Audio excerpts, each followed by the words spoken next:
let's get that off over there. Pop that over to the side. All right, so that little maneuver is going to cost us. It's going to cost whatever. It's going to cost a copyright claim. Adding them. I'll explain why I decided to do "Sleeping with Sirens" for today's song. But how's everyone doing? Can you guys hear me all right?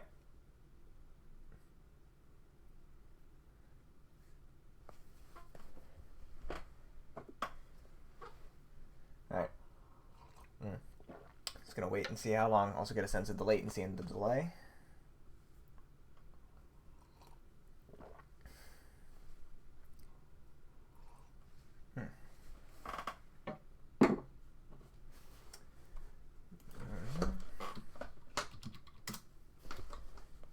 Grab that.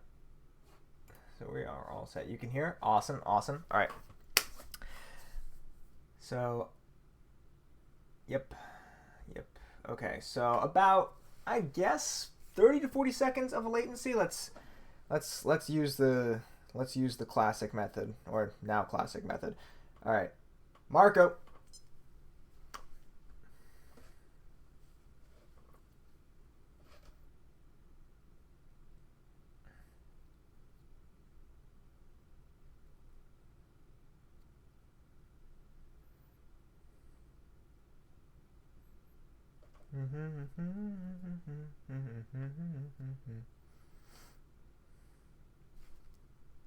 All right, so that's 25 seconds. That could be worse. Thank you. All right. So, polo. Here we go. All the polos. Yes, awesome. This is like my favorite part of. All right. So today. It's going to be a shorter lecture than they have been the last few times, mostly because I think I've kind of gotten a little bit of a system down here. So we are going to be doing, so it's almost kind of like compulsory to be able to talk about political participation. But so I decided, or electoral participation. Yeah, LOL at the Rubio. So it's like almost compulsory to talk about participation, electoral participation, and when you do so, we always talk about broad systemic things, and those are obviously super important. But part of what got me really interested in electoral behavior as like a subspecialty of my increasingly narrow subspecialties, it's the studies that weren't about the systemic things, the things that seemed weird and unusual, right? If any of you guys have ever taken statistics, you might have heard of something called like regression, or the regression line. And basically what that is like they make this line of like best fit, if you have like all the scatter plots and everything else like that, and they try to draw a line that will best fit all the different points. And the difference between the line and all the points is called the error. And there's a saying in applied statistics that the error is where life is. That's where, because you have all the systemic effects that cause that general tendency, but the errors are where really the really interesting and really cool things are. And up until recently, these sorts of things that we're going to be talking about today are the errors. So let's jump into that. Let's talk about the weird and wonderful things that affect elections and electoral turnout. It's one of my favorite things to talk about in political behavior in general. I had this whole I used to just have a whole standalone lecture off of this. I'm really excited to be able to do it. I wish I was there to be able to do it in person with you guys, especially because since it's now Rosalina's been here a week, there definitely would have been cookies by now. But there will be, this will have to suffice. All right, so because it's political behavior, it's like I said, part and parcel that we have to talk about electoral turnout and campaigning. Like for a long time, that was basically all the field was interested in and thinking about. Anybody else is glitching and pausing, skipping, or just me? Okay, that's actually really important to know. I'm going to wait and see if anybody else is having a similar issue, because if not, I can try to manage the latency on my end. Okay, mine is to... Okay. I'm trying to have that middle ground for the latency. Is it in visual? Is the visuals lagging, but the audio still coming through? Occasionally. Or is it both audio visual lag?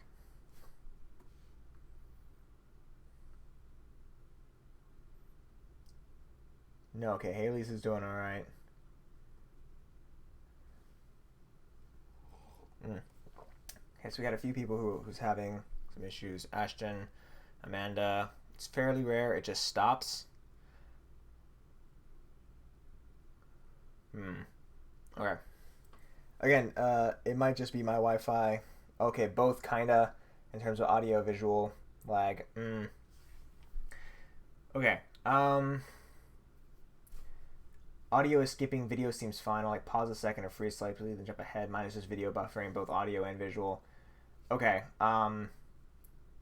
You guys think we'll be good to go ahead with both Face and PowerPoint? Because if not, I could just do PowerPoint like we did last time. Leave that preference up to you guys, because I think just doing the PowerPoint um, will decrease the latency and decrease the amount of buffering. So yours is good for now. This happened to me earlier this week, but if you watch the video after and not live, it usually works fine. Okay. Uh, okay. So I think with this, I'm gonna keep on trudging ahead, and I'm sorry for the delays and the skips and things like that. I'll try to talk a little slower, so that way we don't lose as much. Like if there's a half-second skip, you don't miss like 15 words. That's generally a problem with me when I go on to do any sort of electronic medium. It's anyways, I talk too quickly, and that could happen. It seems fine right now. Okay. I'm gonna keep just at this general cadence. I'll try not to get too excited, which again is very, very hard for me in this topic. I like both. It's actually doing better right now, even. Okay, fantastic, cool. All right. So again, because this is political behavior, it's almost like the law that we have to talk about electoral turnout and campaigning. Because again, as we talked about earlier in the semester, when we talked about what is political behavior, that was what most political scientists were actually interested in. And it kind of makes sense, because it was what allowed them to erect a solid wall, but and the otherwise fuzzy distinction between them and like sociology and psychology and things like that. Because God knows, social science has to feel like it's a regular science and has to set up its very stark demarcations between fields. So we have this this general tendency that we have to sort of do things. But again, the really interesting stuff is in the errors, is in the whole other stuff. So I wanted to know if you guys have heard of something called the Ig Nobel Prize. So for those of you who haven't, the Ig Nobel Prize comes from, is taken from the word ignoble, which means that, and the idea of the Ig Nobel Prize is supposed to be this finding that is weird and crazy, but also like makes you think, like oh wait, that's interesting, wow, okay, what? And so like examples of winners of the Ig Nobel Prize were the people who discovered that you could cheaply get graphene, a common and very especially strong carbon arrangement by taking Scotch tape and peeling it off of pencil lead, is a cheap way of getting graphene. And that won them an Ig Nobel Prize, because it's like, wait, that's weird, but then also kind of makes you think.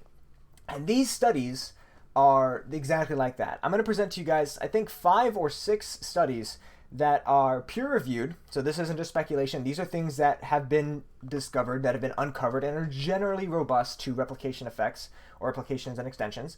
And I'm going to ask you guys why. Because the whole point of us having the chat, right, is for us to be a more interactive experience, and I like to try to bring that back into this. And I'm going to ask you guys why. I'm going to ask you guys what makes you, there's this weird thing, right, that's going on in political behavior and electoral behavior specifically, and let's see if we can try to tease apart what's really driving that weird thing. All right, so we're gonna go through a few of these things. So this is the unofficial Professor Licari version of the Ig Nobel Prize for electoral behavior. So let's start off with one of my favorites. Shark attacks cause people to vote against incumbents. So I'm going to give you guys a few seconds. Put your thoughts as to why this is the case down in the chat. All right?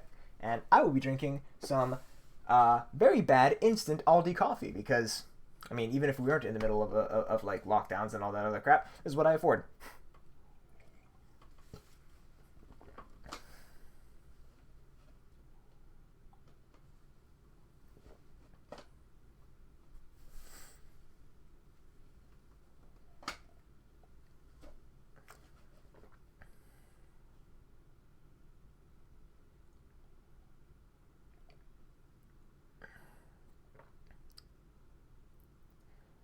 Someone noticed that years with shark attacks are when the incumbent loses.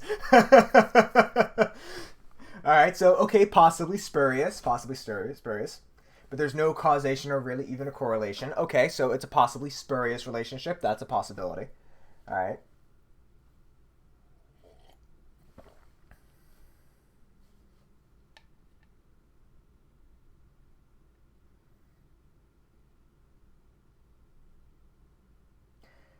Incumbents did not ban sharks because public officials aren't keeping the public safe. Okay, all right. Kevin getting in here with some kind of like, so there's maybe a rational impetus, or Jaws was so popular that people didn't vote in the incumbent laws.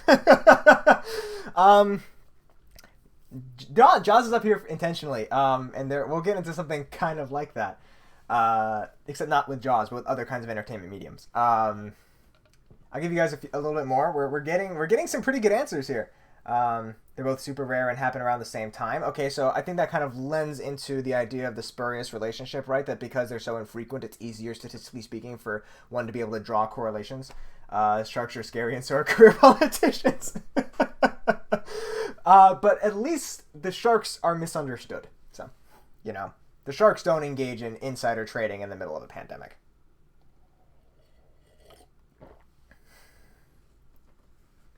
So let's get a couple more thoughts before I give you guys the Jaws does have something to do with this, by the way. I didn't just put it because obvious.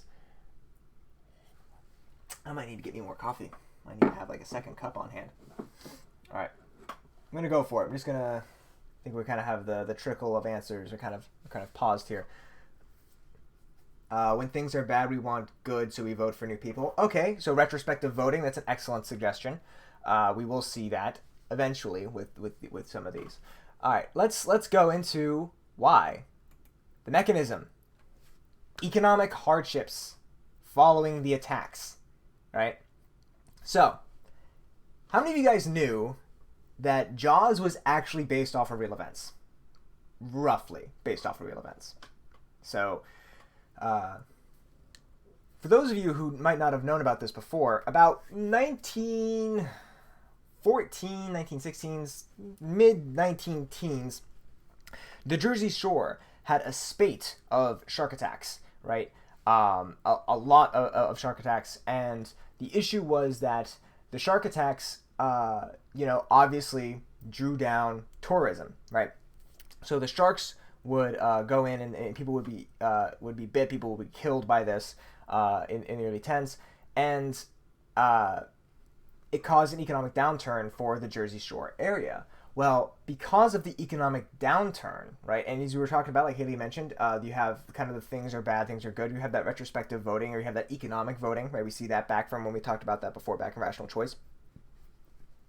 You have the kind of retrospective going, oh, wait, was there a sign-in sheet? Ah, yes, there was a sign-in sheet. I put it in the video description, but let me grab that now so I can put it in the chat, actually, while I talk about this. So you have economic hardships that followed the attacks, and because you had economic hardships, people attributed the economic downturn to not just the thing beyond the politician's control, which would have been the shark attack, but also to the thing that was more within the politician's control, which is general economic stuff. All right, let me get that link. Why isn't it giving me the link? Okay, there we go.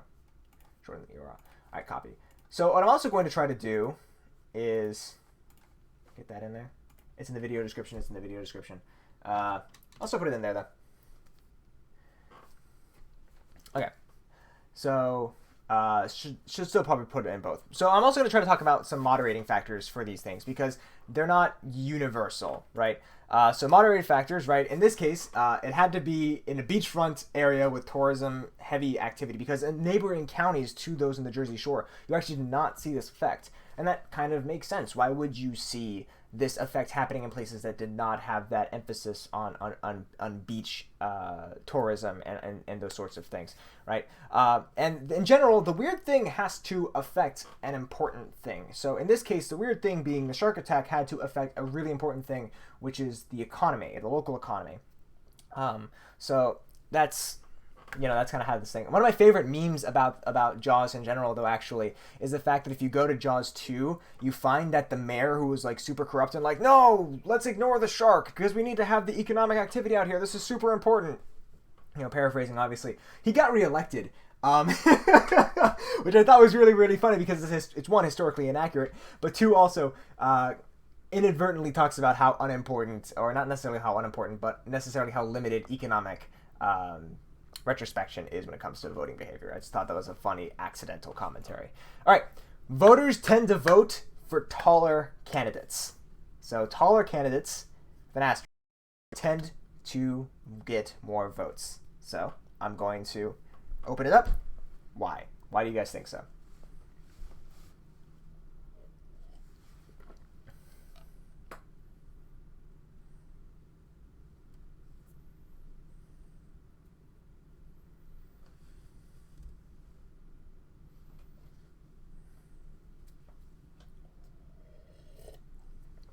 Wasn't Jaws 2 the one where the other shark seeks revenge for his fallen comrade?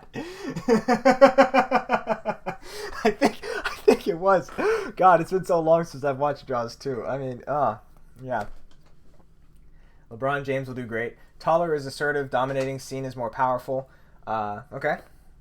So it's a visual thing. Height is seen as a symbol of power. More powerful individuals might look like they're the better choice for office. Okay. Men have been elected more, and they're typically taller. Also true. Although it should be noted that this is even between controlling for sex, but excellent point. Taller equals more trustworthy. Okay. Ariana, why taller equals more trustworthy? Why do you think that? Did we lose audio? Uh-oh. Did we lose audio? Oh, never mind. Okay, good. Look, in New York City, only rational reason to vote for Bill de Blasio is because he's tall. Taller makes you seem more belonging to a position of power. Okay. I like these answers. What I like about these especially is that we all just immediately jumped. To psychological predispositions, right? And what we jumped to was in thinking that our brains are going to be hardwired towards certain physical traits and then attributing those traits with some sort of goodness.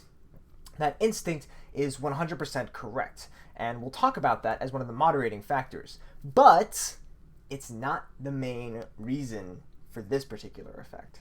All right, taller equals lucky. All right, the main reason for this particular effect is there's a psychological bias to ascribe height to preference. So the candidates weren't always taller in this. That's why there's an asterisk there. People who, if you like somebody, right? It goes so the halo effect, the thing we're talking about in terms of attributing goodness with attractive physical features, height being a conventionally attractive physical feature, it goes the other way too. When you feel good about someone, it can also back channel, and you can attribute more physically attractive things to them. So when people like politicians ex ante, right? So when they like them for a number of different reasons, policy positions, party identity, party identification, all the other sorts of things, friends and all the other stuff that we've talked about all throughout the semester. If they have that preference before the fact, then it gets them biased towards thinking that they're taller. The preference comes first. The height perceptions come after. But like I mentioned, right, moderating factors is that people tend to vote for the more conventionally attractive candidates anyways, especially among low information voters. Jeffrey mentioned this a little bit ago because there is a general tendency for height to be seen as more dominating, as things like that, which in terms of like in a fight, that obviously makes sense, that you don't want to go against somebody who's got more reach on you. Which is why, fun fact, Abraham Lincoln was, I want to say, undefeated when he was boxing, when he was part of the state militia. Like, yeah, his reach was just insane. That's, you generally want to avoid taller people if you're going to try and get into a physical confrontation with them. There's been some research that tried to argue that it's like evolutionary psychology that tries to argue that, it's because then we understand that it's more testosterone and other things like that, and boxing, wrestling, undefeated. Yeah, it's okay. That's what I thought. So there's been some work on that, but there's obviously some contention with that, because again, we don't want to try to root everything in physiology, but there's some things with that. Also kept important documents in his top hat. Yes, he did. Yes, he did. So People tend to vote for the more conventionally attractive candidates anyways. And again, this goes into what's called the halo effect. There's actually, I'm going to see if I can grab this real quick. Game of Thrones attractiveness, New York Times. I want to see the end results. I don't want to show me the answers. Okay, so I'm gonna move this over to here. So for Game of Thrones, he was also a successful vampire slayer and a Vietnam War vet. Gotta tip your hat to him. So, New York Times ran this really fascinating piece while Game of Thrones, before it had its, ending. And they decided to ask individuals to rank people based off of where they looked in terms of evil and then where they looked in terms of ugly. And you see this correlation, right? You see this positive trend where good people are seen to be more beautiful and bad people are seen to be more ugly. Now, obviously, this isn't just because of the halo effect, which is what this is called in behavioral economics and in psychology.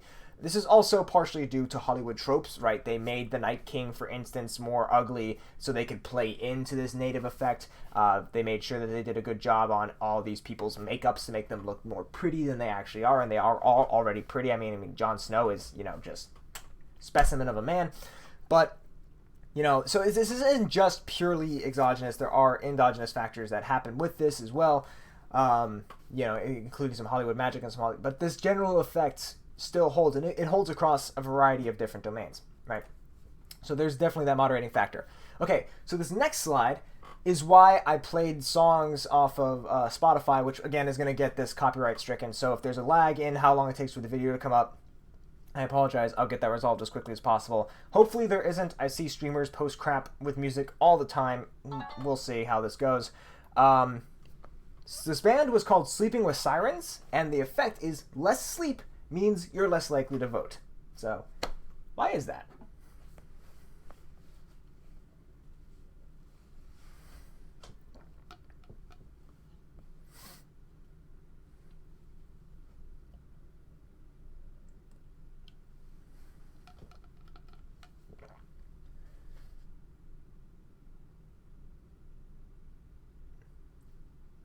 How are Jason Momoa and Natalie Dormer not at the top? Yeah, especially Jason Momoa. Although, actually, I mean, if you see that Super Bowl commercial, right? I mean, really, he's just scrawny and yeah. Yeah, I mean, Aquaman should be there. Aquaman should be just right in that the peak of that top right quadrant. Yeah. I'm out of coffee. I need to get myself a bigger mug when I do these streams.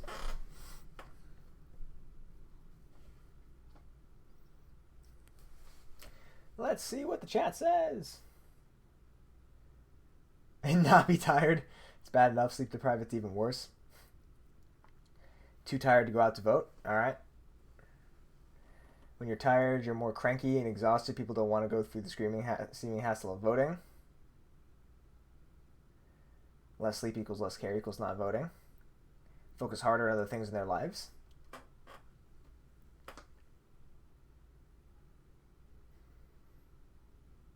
Okay. They don't care about politics, yeah, so they just skip it.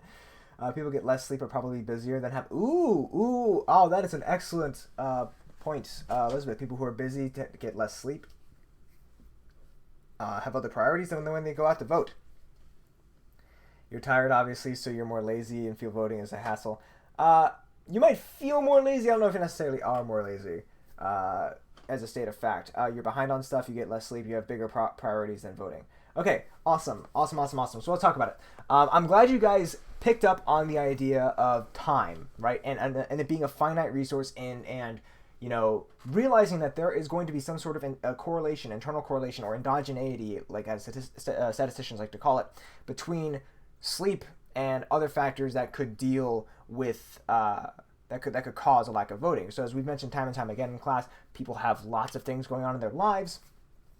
Politics is very rarely at center stage in their lives, and so if people aren't getting a lot of sleep, that probably means that they aren't getting that. So what you guys are kind of pointing out is you're suggesting here, and accurately so, and it's very, very good, is to say, hey, there might be some other causal mechanism happening here. There may not be the direct line between sleep and voting as maybe perhaps these papers are saying. And I'll talk about actually how this paper is different, how this paper actually does have a causal claim. And it's fantastic. It's fascinating. It really gets into this area of applied statistics called causal inference, which if I get a chance to, because the department is talking about hiring somebody or trying to hire somebody to try to teach data science more generally. So there's like a probably 65-70% chance that I'll be the one teaching it next semester. But if I am teaching one next semester, then causal inference is something that we'll be talking about. But it's something like, being able to try to get at causality even when you don't have an experiment. And they are able to do so just magnificently. So let's talk about why. All right. So more sleep in general allows us to get better.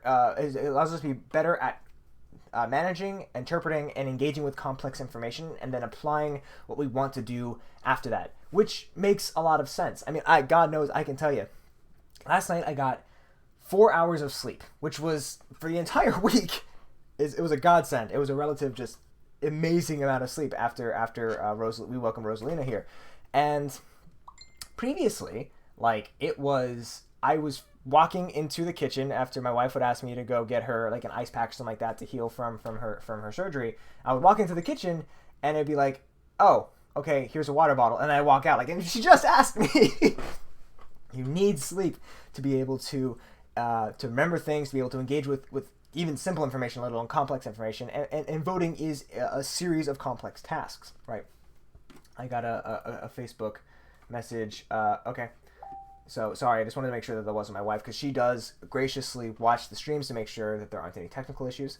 Apparently, also, it helps put baby to sleep. And I'm going to just choose to say that is because baby likes the sound of my voice and not because baby is like, this shit is boring. So, sleep is really important in terms of engaging with that. But, so you guys might be saying, okay, cool, it's a plausible theoretical angle at this, because obviously we have psychological studies, we have physiological studies that show these things. So this is well grounded and well replicated in other domains other than political science. So this is plausible, but how do we know that this is really the thing that's driving it? How do we know that, or if this is at least a thing driving it? So is this why college kids don't vote because they're sleep deprived? Actually, fun fact, the author of the study that I'm referencing just came out with a new book his name is Jonathan Holbein, and he came out with a book with another political scientist, Sunshine Hilligan, about youth voters. And in the paper that he mentions the sleep effects, he does actually explicitly say that this could be part of what drives, or a part, not an entire thing, but a part of what drives lower turnout among college students. Think of it this way. If you're talking voice less you're put to sleep, you won't be too tired to vote. That's right, because if there's anything that we need, it's that infant vote. Gotta turn out the vote that can't legally vote. Alright, so how he did this was actually incredibly clever. So, time zones. Time zones. So time zones are a thing. It's not just, me, I'm not just excitedly saying time zones. So, Florida exists in 2 time zones, right? We have the Eastern time zone, and then we go to, I want to say it's Central time immediately after, because it happens right at the Panhandle. My wife and I actually went on a camping trip with a few friends once. We were actually right on that time zone, the campground, so we would walk back and forth, and the phones would keep updating it was so weird. But we had these time zones that are relatively stark lines, but within those time zones, everything kind of tries to operate along the same schedule, right? So if you have an 8 to 5 job at the eastern part of the time zone, right, you also will have the 8 to 5 at the other part of the time zone. But actually, because of the way that the sun is rising, people tend to get more sleep at different parts of the time zone. And this has been found and replicated through multiple different studies. So they decided to take advantage of this, and it's a quasi-natural, well, actually in this case it's a purely natural, it's a natural experiment. So they can't actually do an experiment and randomize people and put them into certain conditions. Like, you're not going to get a lot of sleep. We're going to make you stay up all night, and then we're going to see if you vote or not, because that has ethical implications. Instead, they just took advantage of this natural variation that was happening that randomly allotted people, and that is looking at whether people were in parts of parts of the state or part of the time zone that were closer to when the sun was rising or further away, causing that variation in sleep. And they found that in the areas where people got less sleep, they voted less. And so again, it's just fantastic. So that's actually the moderating factor here, which is less moderating, just really, really cool, actually, just how they did it. And it really shows if you're doing research in any form of capacity. It doesn't have to be academic. It could be for your job. It could be for a report. It could be for anything. Don't be afraid to get a little creative with it, because the creativity can really allow you to tap into insights you otherwise would not have been able to, because you can't always do an experiment. You can't always get that gold standard of scientific inference, but you can use other techniques and tools to be able to do as best you can and come up with some really fascinating studies. All right. Next thing. Hurricanes. Oh, no. All right, no, I don't want to give away the answer. I'm not trying to give away the goose. So I'm popping up just the face cam here as I correct the fact that I didn't do the animation. All right, so I don't know. I wish I had some hold music here. Okay, so let's by paragraph there, animating by paragraph here. Technical difficulties. Da da da da. I did not do it on the next one either, so it's a good thing I'm checking now. I'm doing this because I have to look around my phone, which is in front of my screen. All right. That should do it. Yes. No, dang it. Yes. Okay. Let's go back to facing the top. Okay. Hurricanes decrease incumbent vote share. And I had to put my favorite photo, one of my favorite photos from Hurricane Irma up here. I'm sure you guys remember this sort of thing, for those of you who lived in the state at the time. I got a message. My wife, okay, all right, there's no way I'm not sharing this. You guys go ahead and give the answers to why you think this is the case.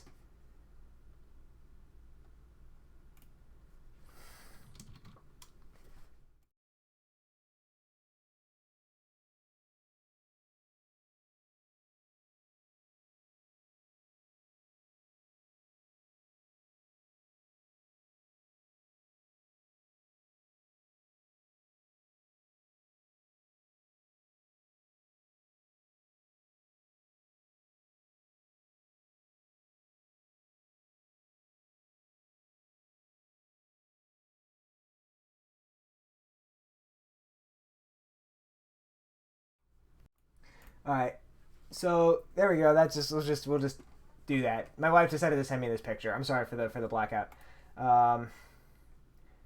Same thing as the shark attack. Basically, poor handling of the hurricane by incumbent decreases support for them. Only doesn't work because they need a bigger gun, as well as residual economic impact. Screen in black. It'll come back in a minute.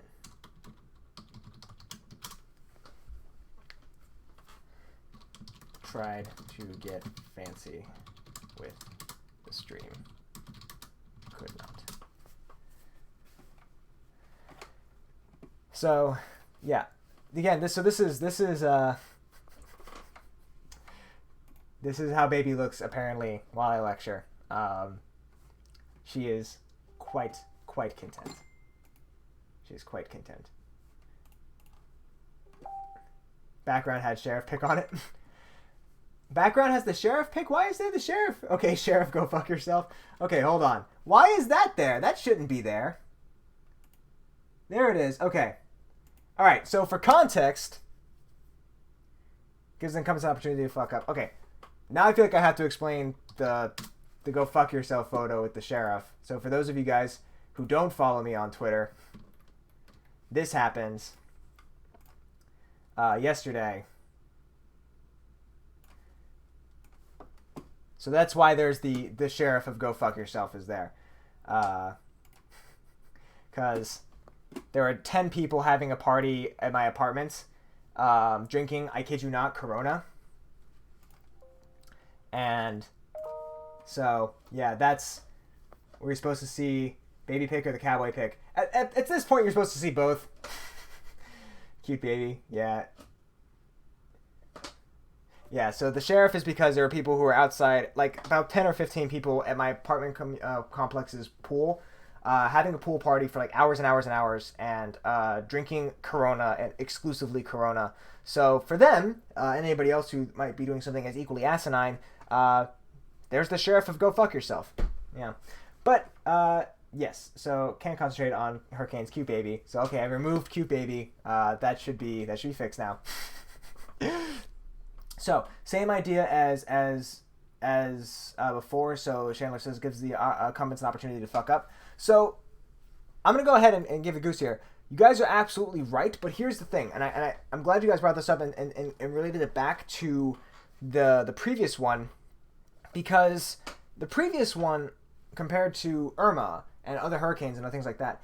In the previous instance, the shark attacks caused an economic downturn, and people weren't necessarily responding to.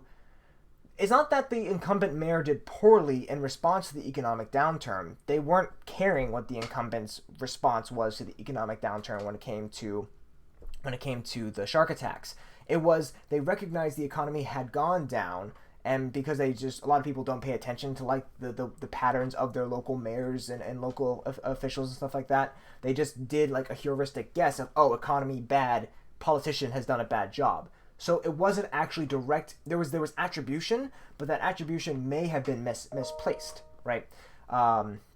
In this case, however, this is exactly what you guys are talking about, where it's actually an opportunity for people to directly see how well and how effective the government is.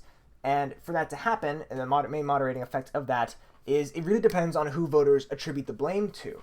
So in a case of flooding in New Orleans back in 1966, there was no detrimental effect for politicians and of any level, whether it be federal, whether it be local, it didn't matter. Frozen. I'm sorry, Ethan. It should buffer out in a second. It didn't really matter in this flood in 1966, and when people actually went on the ground and asked individuals, they found out it's because people didn't know who to blame for this flood that happened back in the 60s. Oh, I'm sorry, the paper was published in the 60s. The flood happened in the 50s. That was not the case with Katrina. In Katrina, they knew who to blame, and that was everybody. So everybody basically faced an issue. And in terms of general effects with hurricanes, if people attribute blame towards the storm, or not the storm, but to the outcome of how it was going after the storm, then they're more likely to say, this is bad, we're going to vote this person out because obviously they're not capable of doing what they're supposed to be doing. And actually, this hasn't been published. This is my personal speculation. But I would bet money that the opposite could be true, because political scientists are apparently super pessimistic and cynical. We only look at ways that this can decrease turnout. But I would bet money that the opposite is true. So, like, for instance, I would bet that Lauren Poe's activity post-Irma is what helped him get re-election. I would bet good money on that, because a lot of people felt that his actions after the storm, they felt very favorably about that. He had a lot of popular support after that. A lot more people knew who he was because he was up in front taking on a good part of what's going on. Lauren Poe, for those who don't know, is Gainesville's mayor. So right after the storm and things like that, like he did a very good job at managing resources and keeping in front for the public and things like that. I would bet good money that if someone were to actually have run a study, they would have found that Irma helped Lauren Poe get reelected as mayor. So that's on that. All right, and then I think we have just one more. Not including the two that I assigned you guys as readings, right? Which I think are really, really cool and worth kind of talking about in and of themselves, right? Like, people talk about rain, and the rain effect is kind of like hit or miss because nowadays we have early voting and things like that. So the actual direct percentage of how much this could affect really doesn't matter. Well, not really doesn't matter, but it's relatively small. Probably about 1% now in the particular study that they did. I think in Denmark that was 3%. Nowadays you have early voting and things like that that could have differences in terms of the size of the effect. And then you had the location of the precinct actually biasing people cognitively in terms of the sorts of things that they would vote for and the sorts of things that they would support. And they have a similar study out there done on schools, where ballot boxes placed in schools for elections, like, for high school gymnasiums or whatever, people tend to be more likely to vote for tax increases that go to schools because they're now in the school. So that sort of thing is been replicated and seen before. All right. Home team losses. So sports and sports ball. Surprisingly, Miami, when it came to hurricane relief, ever since Hurricane Andrew, the response system overall has been really, really good over there. Definitely. Miami-Dade County leads the way in terms of hurricane safety. That's why Miami-Dade standard is literally the state standard in terms of hurricane safety. I could go into this. My father owned a hurricane shutter company when I was growing up. I spent most of my summers going from 14 to 18, 19, installing hurricane shutters down in South Florida. So if we want to talk about hurricanes, we can talk about hurricanes. But yeah, after Andrew, Miami-Dade was very much on top of that, and it has become the state's default wind rating standard for a whole bunch of different safety things. Unfortunately, not the same building standards. So Miami-Dade's building standards are stricter compared to other places across the state, which is really a shame because it was just chance that Andrew devastated that part of South Florida. It could have gone someplace else. The entire state needs to have those kind of stricter building codes, but hey, that's just me, admittedly biased because, again, long family history of that sort of thing.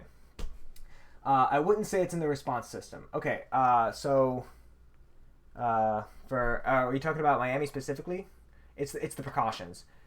So I think, like I said, the building codes would count more as precautionary, yeah. That's a fair distinction in terms of it's a good distinction in terms of, like, response systems probably being like, the police, emergency ambulances and things like that. But yeah, the requirements are, for construction and requirements for panels and things like that. More of a precautionary measure. So I think that's a fair distinction. But either way, Miami-Dade is far better than the rest of the state. Okay, but yeah, home team losses. We're talking sports ball. We're talking football, a whole bunch of other teams and things like that. Leads. So if the home team loses, lower incumbents. There's a lower incumbent vote share. So they're like recently with LSU with their off-year election. They root for the home team for good reason. When the home team has losses, they tend to lose out too. So why? And do I have any more? No, I know I don't. But it's like going into the fridge and rooting around in there to find more food. Is, even though you've already looked 5 minutes ago.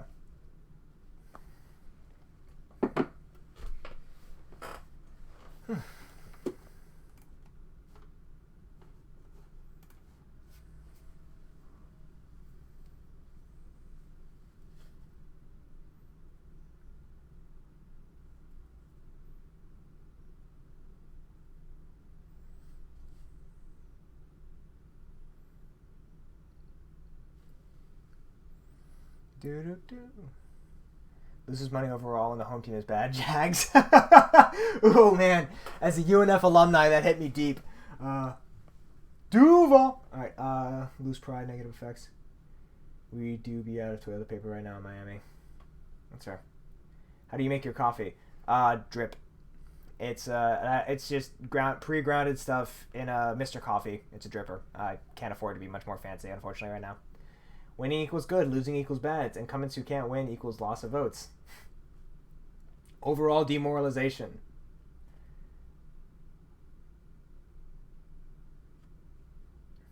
So, I'm going to go ahead and give it since we're running lower on time anyways. Yeah, it is actually that. It is the overall demoralization.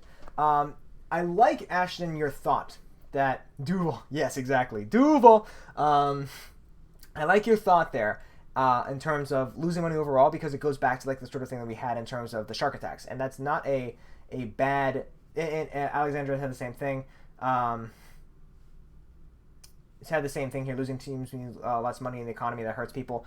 I think that would be correct, and that might be correct in Jacksonville, if it wasn't for the fact that it was already kind of an economic hub for the state as it is, because like it's the Jags. At least Tampa gets Brady now, apparently, so maybe that'll cause a turnaround for them. But, so, yeah. I'm sorry. I'm still kind of like blown away by the fact by the Brady thing. Anyways, it's the effects that they've studied are actually like super close together. So I probably should have specified this. I'm talking like the home team loses Sunday, and by Tuesday, that Tuesday, there's less vote share for the incumbent. But an overall effect is quite plausible. I'm not aware of anybody that studied that, but I think that's worth studying actually from this exact angle. So.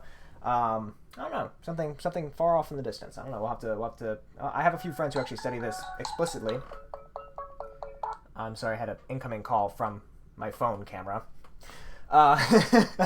So, no, this is actually because it's more the immediate thing.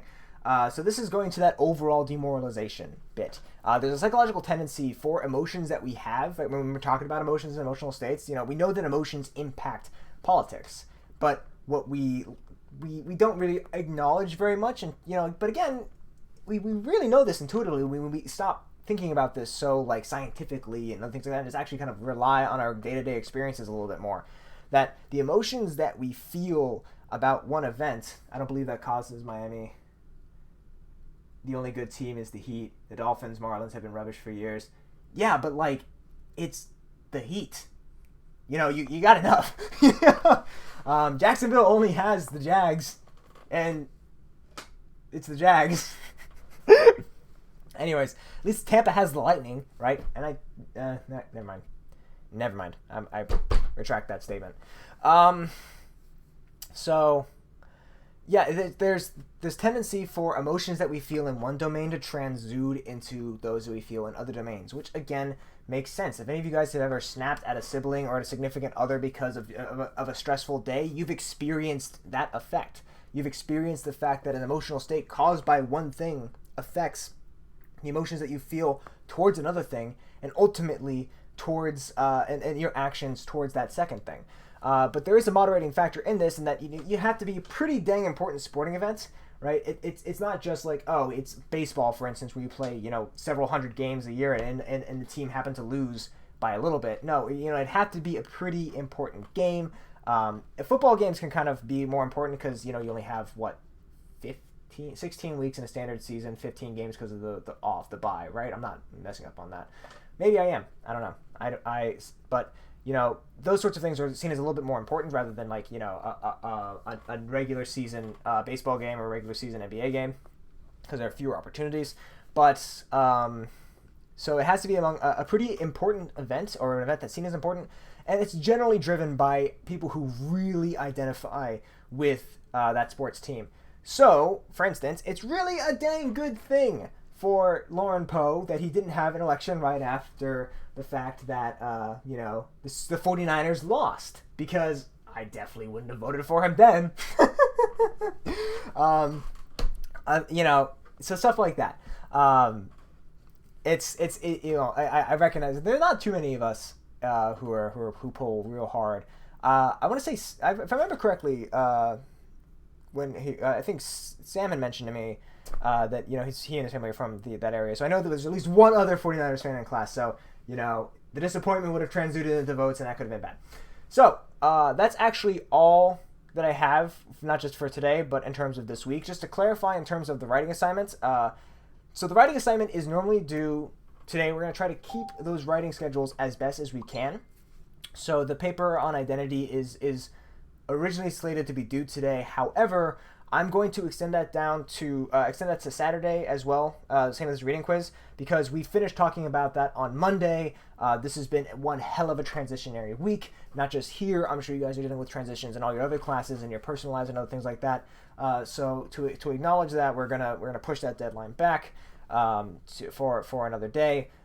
So that should hopefully deal with that. I should also mention that I'm going to be relaxing, not eliminating, but relaxing the late penalties for assignments so you guys can kind of focus more on what's really important in your lives right now.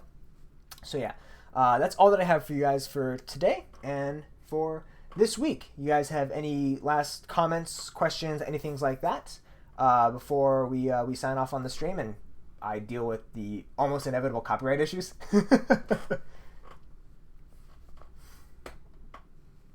Again, why do I even look? Just going for the drips of my bad coffee. Looking at the chat. Have a great weekend. Appreciate that. Appreciate that as well, Carol, for the thank you.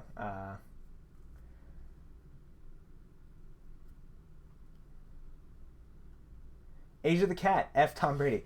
Oh, Asia the Cat. Yes, actually, I can do Asia the Cat. For those of you guys who want to stick around for a minute or so, I can get the cat. Bring out dude. No dude. Cat. Dude next week. Okay, promise. Dude next week. He's actually finally feeling regular. It's been one hell of a transition for him too, with the new baby crying all the time. So I'm gonna let him just kind of do his thing.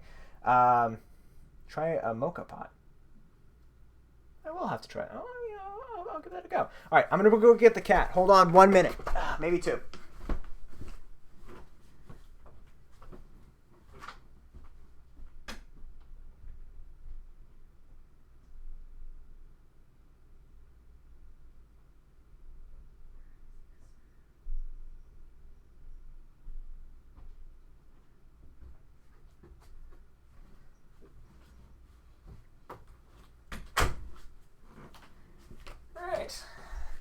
Here we go. This is Asia. Yeah, this is Asia. Oh. I think you could actually hear her purring. It's okay. That's all right. You can chill here. She's got so much hair right now. Jeez. Yeah, so that's Asia. She also is a Duval resident. Duval is actually where she's from. I adopted her in my final semester at UNF, so she's been with me about 5 years now, actually. So she's lovely. Thank you guys. Full screen. Okay, I can do full screen of the cat. Let me do full screen of the cat. Okay. Asia, can we scoot up a bit more? Cato. Yes, Cato. Okay. Just want everyone to see you. Yeah, there we go. All right. She doesn't really like being held. This is actually kind of surprising. She's generally not. Also want to shout out my wife, who's the MVP, who heard me from downstairs that I was going to grab the cat, and she went and grabbed the cat, brought her halfway up the stairs, despite the fact that she had a C-section last week, right? So she's still recovering some surgery. So my wife equals MVP. Thank you for everything you do, Professor. Are you still planning on teaching election data? I'm planning on teaching election data sciences. That's my hope and my aspiration. The department does have the intention to eventually hire on somebody to teach election data sciences, especially, since I graduate in the fall. I'm not sure how much all of this is either impeding or affecting their search for a candidate in general. But my intention, and I'm currently planning still to be teaching in the fall, and teaching election data sciences in the fall. And if I am, we're going to be doing lots of really, really cool stuff. We're going to be doing causal inference. We're going to be scraping Twitter data. We're going to be looking at Florida and other states' voter history files, and we're going to be learning how to do things in statistics and in programming, stuff like that. It's going to be a blast. Code some pretty cool interactive maps, other things like that. All around a fun time. So I'm still hoping to be able to do that. Still hoping to have that opportunity. But and as far as I know, at the moment, I'm still teaching that class. But fate will decide. All right. Any other questions? And I appreciate you guys just in general. So any last minute questions before we log off, and I let you guys try to have an enjoyable weekend. Looking at chat, listening to the kitty purr.